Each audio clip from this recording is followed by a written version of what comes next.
Let me see. Okay. Yep. Andrew, We're live. Sorry for the little mess. Okay, so it's showtime over there. Let me hit the live button over there, and we will come back to this. Hang on, not yet.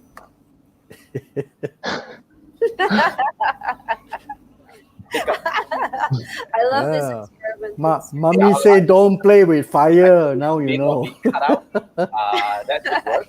I don't know. Let me see how many lives we have here. Oh, this is interesting. Oh, they are there. They are doing their work. Okay. They are here doing our work. Awesome. Okay, we are live. Yeah. All right, have fun. Okay. When do you start? Where do you start if you want to market your product and use Zander? how do you get Okay, let's go. So, no, there's overlapping of voice on both sides. This is a very Very good question. I still can hear Jason and Balkis. Can you hear us? Okay, yeah. Okay, I think that's me. Sorry, that's my side because yeah. That's you. Zander, you're on. Okay. Awesome. So, ladies and gentlemen, I would like to present you Zander Liang. He is basically our expert. Okay, he's an expert, not less. Expert in Canva design. And he's going to come up and talk about the 5 must-have with regards to your marketing graphics. You know, I mean, a lot of people spend a lot of time into the aesthetic stuff and all those things. But if your design work do not convey the message that you want to deliver, you know, either the sizes, for example, when I did the first poster, my call to action was like 1 line. And when he came in, he gave me a little yellow button and says live on FB, register or something like that. So that was very prominent. And if I went ahead with my design, very likely that we don't have that many people coming in because it was all buried underneath, right? So that is one of the examples. So without further ado, I'm going to hand you over to Zander. And he's going to do his slides and presentation, and then we can do a quick Q&A thereafter. All right, Zander, over to you. Thank you. Thanks, Andrew. Thanks, Manfred. And thanks to the 3 marketeers. Like, it still feels very surreal because we only received this news like last week. And then now we are here doing this. It's awesome. Yes. All right. So just a quick introduction. I'm Zander. And today I'm just going to talk about the 5 must-have for your marketing graphics. And so the thing is that for me, the 5 must-have, it's more on guidelines, like how I do assessment on my own marketing graphics. So I would say that today's session is more targeted for non-designers. So if you have a professional designer, then maybe this is not the right session for you. You might have already known all about this. But if you want to stay here, more than happy, contribute to the comments and help those who are still trying to figure out how to do design. So for non-designers, stay right here. I am trying to jam-pack 40 slides into 30 minutes. So I'm not going to waste too much time on BS. We will jump right into it. Okay, so for non-designers, I think this is one of the questions that I have when I first start out with design, right? I always think about how do I know when your design is ready to go? Like, you spend minutes, you spend hours trying to come up with something that looks visually nice, but how do you know when is it exactly ready to go, right? So it's very simple if you were to follow this 5 must-have. So I hopefully by end of this session, you can apply it to your own design and start seeing how you could improve. So first thing I will talk about, focal point, right? So what I mean by focal point essentially are areas on your design that catches attention. And one example that I would like to give is, if you think about countries, they have tourist attraction, right? So the main role of tourist attraction is to attract tourists. So for focal points on design, they are meant to grab attention. You want them to grab the attention of your audience. So one example here, if you look on the left side, this photo with blue sky and green grass and nothing else, right? There's kind of nothing for you to focus on. But if you look on the right side, now across that perfect line between the sky and the green grass, you have a tree that's protruding. It cuts through the line and it somewhat catch your attention, right? So that is what I mean by focal point. So one experiment you can do right now is that if you look at this screen, just focus on the left side. But what you realize is at the corner of your eye, you'll find that something on the right side is trying to get your attention. It's trying to pull your eyes to look at it, right? So that is the beauty of focal point when you are able to create something that draws attention. And you want to be very intentional in creating focal points on your design because it's what gets people to look at your design. Another example here on the left-hand side, by the way, this is the I'm not sure if this is familiar to all of you. Like when I was in the primary school, the oral exam, this is one of the illustration that's being used here. So it's a black and white illustration. A lot of things going on. You don't really know what to focus on. But again, another example is once you put a color to a black and white illustration, suddenly that spot, that object with the color becomes the one that pulls your eyes and attention to. One more example. So the first two, we talk about photos, we talk about illustrations, and this time I want to show you an example with just words, right? So the left-hand side, if you look at it again, it's just a chunk of text with nothing really standing out to grab attention. By the default behavior, we are kind of conditioned in our culture to read from the left to the right and then from top to down. So this is what's going to happen when there's no focal point, right? You just read like it's normal text paragraph. But on the right side, if you were to intentionally create something, like give it space in the middle, throw in some colors, just put one word instead of a lot of words, suddenly a focal point is being created. Yeah. So this, I hope that these examples can give you a good idea of what I mean by focal point and how you should be intentionally creating it. So focal point can be created with the use of contrast. And what I mean by contrast, it's in simpler terms, when you place a group of objects together, right? If anything, it's this drastically different in terms of size, color, shape, layout, even the type, they will stand out and they will look very different in a sense. So, I mean, one thing that I like is the Marvel Ant-Man poster. Not sure how many people have seen it. The first time I was walking on a shopping mall and I saw this, it caught my attention because it's just everything is white, and then the word Ant-Man and all this stuff just grabs attention. Before then, you start seeing the center. Hey, there's actually two small little dots over there. What are those stuff? It caught my attention almost very immediately. So what I want to bring across is that in your assessment of your own design, when you look at it, you want to be intentional, right? This focal point has to be intentional. And the usual spots that you want to be intentional is the headlines. It could be the photo of the product that you have, the photo of a person, or if you have a call to action, you want them to grab the attention. You want them to be a strong focal point that, you know, move people's eye onto that spot. So these are real examples of posters. This one is by Samsung. If you are watching the replay, I actually want you to pause this video right now and then ask yourself this question: what caught your attention? Right. So I'm going to share mine, but if you have a different thoughts, or if it's different from my, comment down below. I actually would like to hear what do you think about this. So the first thing that catch my attention is the red color, right? The red color buttocks of the camel. That's the first thing that catch my eye. And then the second focal point I would say on this poster would be the polar bear, following which was the in seconds, the two words in seconds. It caught my attention. And another focal point would be the aircon. So these are the things that catch my attention. I'm not sure about yours. If you have something different, comment down below. It gives me The an next- impression of a very noisy ad. Noisy ad. Yeah, it's like I don't know which one to read. You know, I don't like aircon. Awesome. I look at a polar bear. I don't look at a camel. Like, you know, yeah. Well, at least So I'll there's a probably skip. contrast. There's a contrast that caught my Yeah. attention. Yeah. Okay. So the thing is that we want to talk about focal point right now. Right? What catch your attention first? So we just focus on that. Whether it's like a noisy or whatever, that's something that we add on later on. So right now Okay. it's just talking about focal point, because Right. I just want to zoom in very to talk about how people can critique about our own work to see what draws the attention before everything else. Okay. Right. So the second thing, right? This is another poster. Again, if you're watching a replay, just pause this and ask yourself what catch your attention. For me, it's the word "me" lah, right? The "me" kind of like catches your attention, and then the second focal point is actually the scissors. The scissors that is just on the top left corner, and then the grids around it. Following which you have like how to build a lasting relationship. So at this point, if it still catches your curiosity, you will follow through. You will still continue to read down all the way to the bottom. So that is the importance of being intentional, of creating focal points in your design.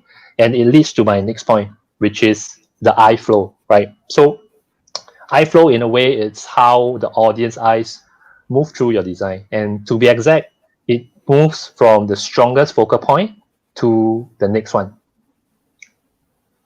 So in this case, we fall back to the previous two examples again, right? Since we have talked about focal point in these two posters. So this is how I looked at it. The one on the left, the red color buttocks kind of catch the attention, and then the next stronger one will pull you towards it. So from the butt to the face of the polar bear, and then what's the next one that catch you? The in seconds, you kind of move up, and then to the aircon. So that is somewhat like a flow that goes through your design, right? And then on the right side, the me catches your attention first, then it goes up to the scissors with the grid, and then at that time you might be wondering why is this design about? Why is there a cutout for the alphabet M, right? Then you kind of move down to find out more how to design a lasting relationship. So if you are the target audience, then perhaps you might actually follow through and just go down all the way to the bottom of the poster. Okay, so this one, again, I think Andrew mentioned it just now, but I thought that this is a good example as a reference for people to kind of understand about eye flow, right? So what we could do is actually use eye flow to evaluate the effectiveness of design and try to identify the areas for improvement. So this is the first version of the Three Marketeers and Friends poster. I believe most of you probably should have seen the final version, right? So what I would do is, for example, if you're working on your design and by the end of it, you want to ask yourself three simple questions, right? Where my eyes are drawn to, that's the first one you want to ask. Where does it flow next? And finally, if you have a key message, so the key message can be the headlines, the key message can be the call to action. You want to kind of ask yourself, does the eye flow to that part, right? So what happens is when I initially look at this graphic, is the kind of process that goes through my mind where first I ask where my eyes are drawn to. And to be honest, I think at the initial part, there's only two spots that's catching the most attention, which is the profile picture and the image of the three marketeers, Jason, Manfred, and Andrew. So these are the two main focal point that catches the attention. But in my case, because the profile image is a circle, it's very different from everything else. So it's the part where it starts the eye flow. So that is my opinion. I actually focus a lot more on the circle shape, the photo there, before I move up to Three Marketeers, and then it kind of flows downwards. But the challenge here is that if you ask yourself, does it flow to the key message? Yes, it still kind of does flow downwards, but because the main body and everything else is kind of white color, there isn't something else that's pulling attraction or trying to pull attention anymore. So it's just the yellow color that's pulling, the focus up, and then it kind of flows down, but nothing really pulls it downwards. So this is my assessment when I first look at it. So I would say that at the time when I see it, the key message is, of course, free to attend, right? You want people to think about taking the action. You want people to know that they can take action. It's free to attend, and this is the URL. So that, for the current state, is that it's a relatively weak focal point, and you should think about how to increase attention grab, make it more prominent. Then the second thing that I think about is the profile picture, because this round shape, it's fairly big right now. It's kind of getting more attention than, personally, I think it don't need so much attention. Even if it is a bit smaller, you still can grab attention. Unless, of course, let's say it's a celebrity, right? Celebrity has a lot of power. You want them to look bigger. So that may be a good reason why you want a bigger profile picture. But if not, you also want to just question, does this particular focal point needs that much attention? If I strike it down, can I reduce it so that some other focal point can get more attention? So those are the questions that goes through my mind. The third thing, of course, I mentioned just now, was the white color throughout the main body. That's something that to consider. How do you use contrast, right? Shapes, colors, type font, layout, to make each of these part have their own attention. Can I reduce it so that it consists? Okay. Okay. So this is the final version that most of you have seen it, and it's after the refinement, right? In this case, you can see there is a lot of more focus on the call to action right now. I have boxed it up into the free to attend. You have the live on Facebook together with it. Then I reduce the profile image, make it smaller. It's kind of aligned to the 5 must-have for your marketing graphics, and then the graphic designer specialist. It's kind of reduced to that size, so it's a little bit more aligned in that sense. And the third thing is, of course, I suggest to remove the background image. The previous one had the ocean or water behind. So sometimes when you overlay text on top of it, it can distract the readability, which is something that I'm going to touch on later on. So what happens here is that the background is removed, and then it's kind of aligned to the 5 must-have for the marketing graphics. Can you hear yourself? You're turning on. And sorry. turn of course, I turn off the Facebook. suggest to remove the. Sorry. Okay. All right. Okay. Yeah. Okay. So where was I? So digital maybe, marketing. sorry, Zander, then I leave first and get ready for the next one. All right. Okay. Okay. Next Thanks. one is yeah. Okay. Continue. Let's go. Yeah. Okay. So the last pick was, of course, the digital marketing business, because that is like a topic of the event, right? You also kind of want to make sure it catches some sort of attention. So that is my assessment and the fix after that. So to verify that, I kind of run it through to a visual heat map checker, and Wow. this is That's what cool. happens. Right, the before is on the left side, and then the after. So we can take a quick look at the before. What happens is the computer does say that the 3 marketeers catches a lot of attention, right? See all the green color spots, it's heated over there. And then the Right. profile picture itself, business do catch a little bit of attention, but then it kind of fades off, like graphic. But this part, this is the main part where we talk about key message. It's kind of missing it. Then after the fix, we can see it's evenly distributed in some sense, but most importantly, key message. That's the part where we Alright. want attention to get on. Yeah. Okay. So that is iFlow. If you understand it, maybe you don't need the visual checker.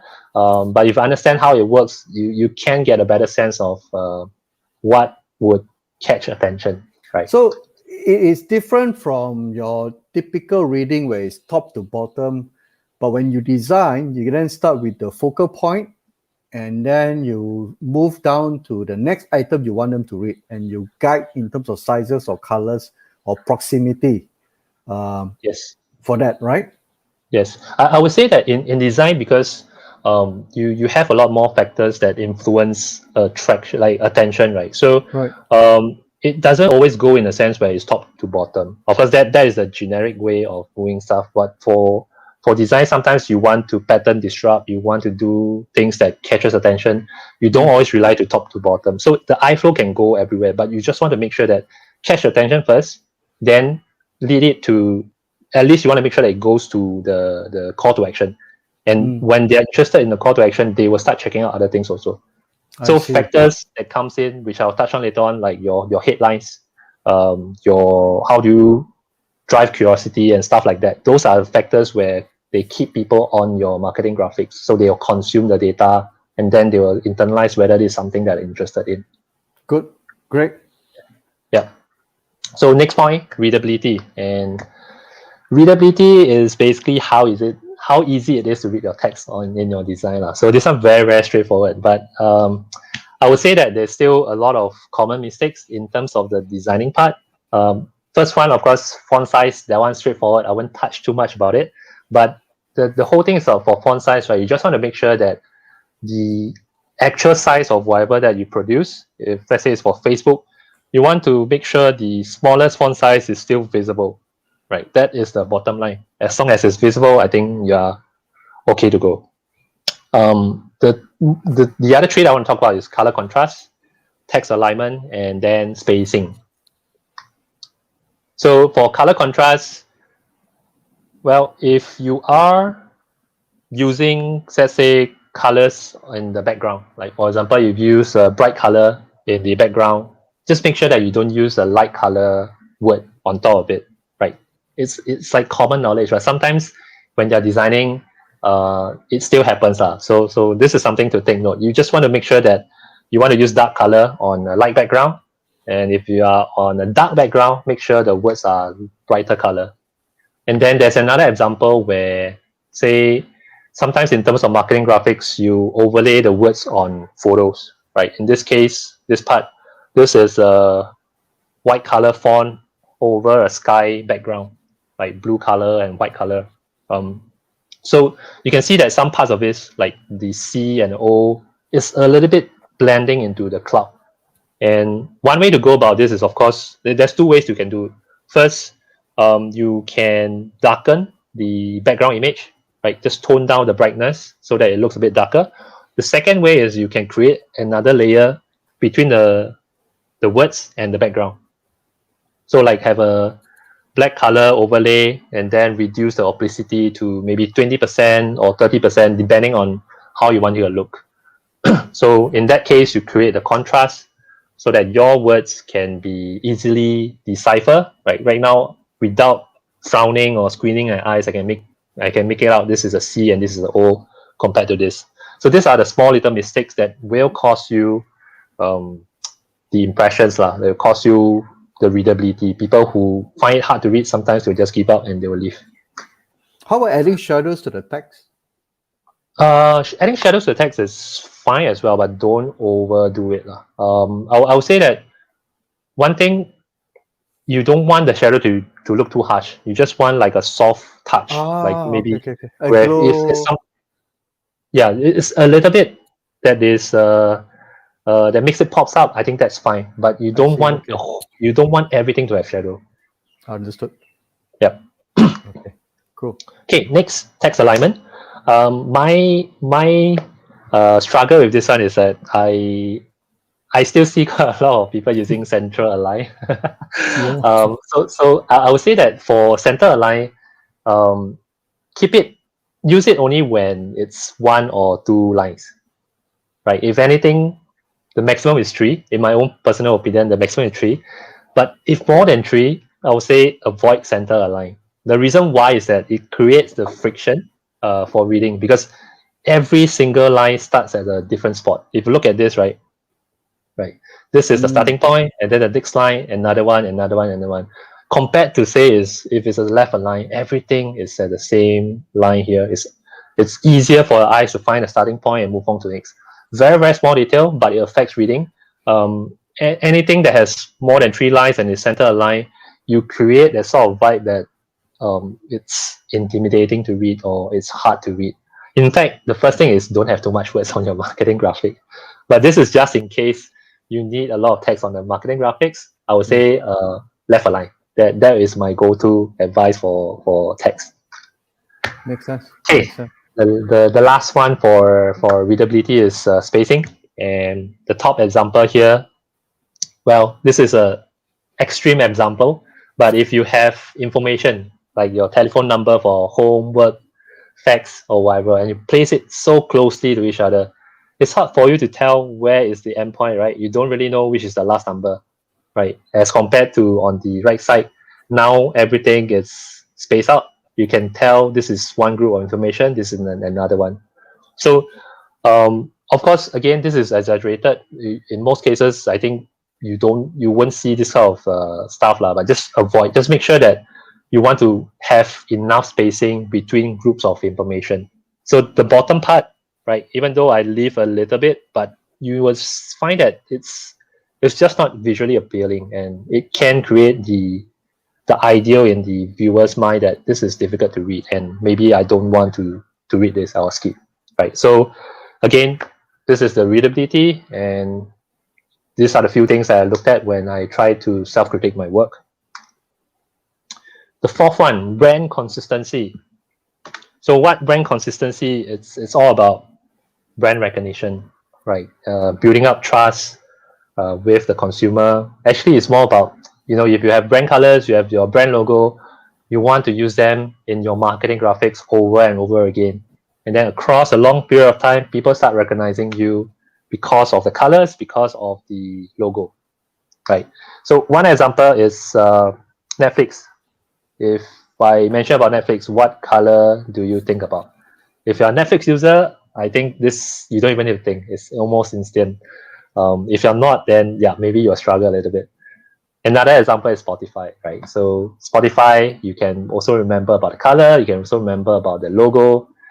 But my point here is that if we talk about brand consistency, right? If in an event, one day suddenly you receive an email from Netflix or Spotify, right? And they were asking you like personal info, or ask you to change password, stuff like that. And they're using a different brand color or different logo. Will you think twice about it?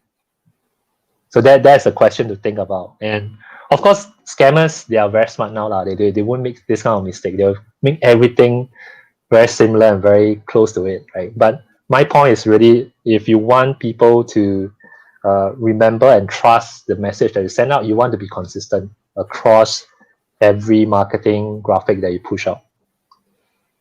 So this is an example, like my Instagram account. When I first started out, I was experimental, right? So on the left-hand side, this one, you can see there's a lot more different colors that's happening on my Instagram. And when you zoom out, everything, it looks crappy. It doesn't look that synchronized and it's just everywhere.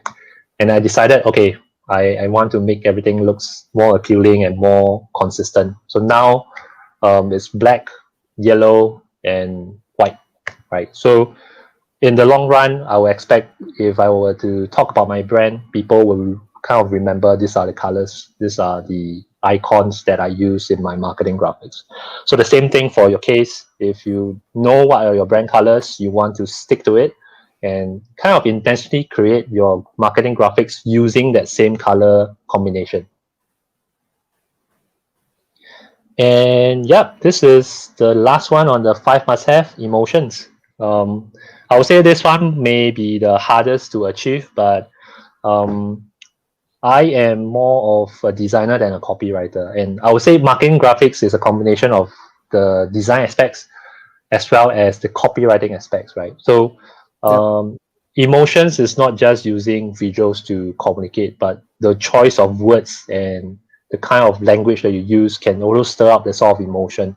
So one thing about emotion is you want to look at your own marketing graphics as, does your audience feel the kind of intended emotion that you want to bring across? So that's the whole thing, right? The question to ask, right?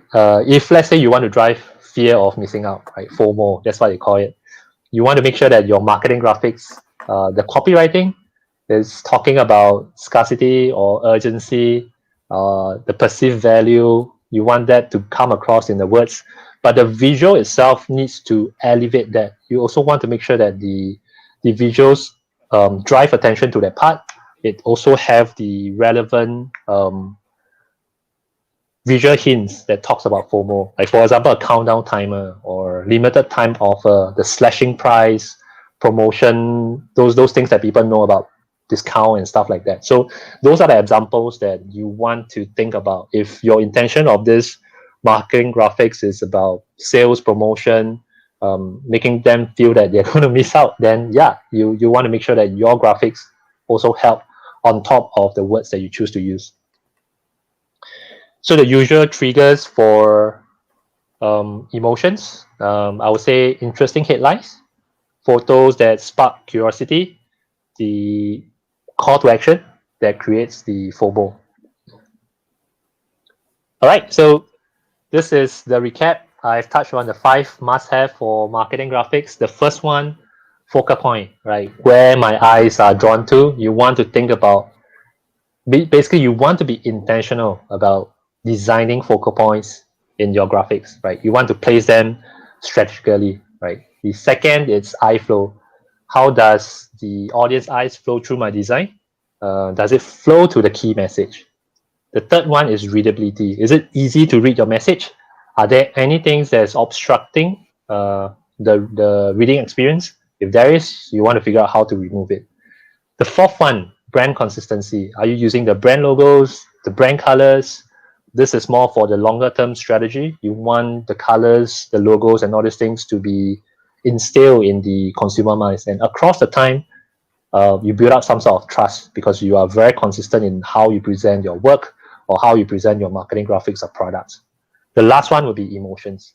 the intended emotions? Is it being translated across?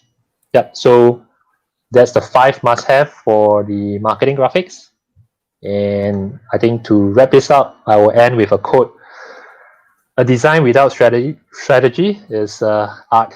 So be intentional when you, especially when you look at marketing graphics, when you try to do your own design to promote your products, you have to be intentional. You have to think about how to draw attention and how to lead them to where you want them to do stuff, right? So that's all for my sharing today. And if you want to connect with me, please reach out to me on Instagram. I share a little bit more about design and Canva. So, yep, that's all for today. Awesome. Awesome, Zander. Awesome. So, any questions for Zander? I think the one I have a question with regards to the focal point. Does it have to be the CTA or something that you want to so-called what do you call that? Want them to see focus first. Is that it? Do you have to be a CTA? I don't think it's necessary to be CTA as long as you catch their attention first. Like for example, the Samsung that ad, right? The mix between the camel and the polar bear, that is a strong focal point because it's out of the norm. It disrupts the pattern. It's not something that you see normally. So they gain their attention first, and then whether or not it's relevant to the viewer, then they will scroll through. They will just scan through everything else. So my take is, at least for marketing graphics, the first key thing is actually hook in the curiosity or the interest. It could be the headlines, not even a call to action. It could be, like for copywriting in email is the headlines, right? So I think that also applies in whatever marketing graphics. The headline can say a lot more with less words. That's the most powerful stuff. If you can use it with visuals, then that's even greater.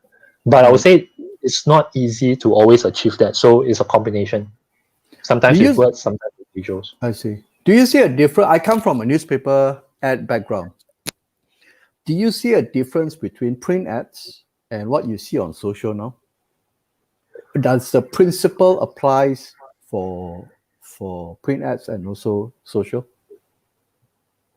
To be honest, I think it should be the same because of how us as humans, how we are being conditioned, the way that things attract our eyes, like focal point, the example about the tree that cuts through the perfect line between the sky and the grass, that is something that you can't resist because your eye naturally gets attracted to what draws your attention, right? So you could be walking on the streets and then a print ad on maybe a billboard or something, it could catch your attention as well.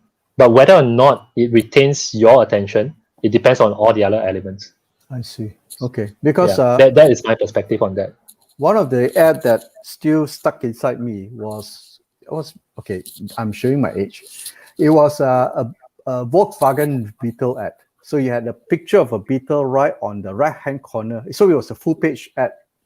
So those days you have tabloid, not tabloid, the full page ad, and you have the picture of the car, a small little car at the right hand corner, and everything was white.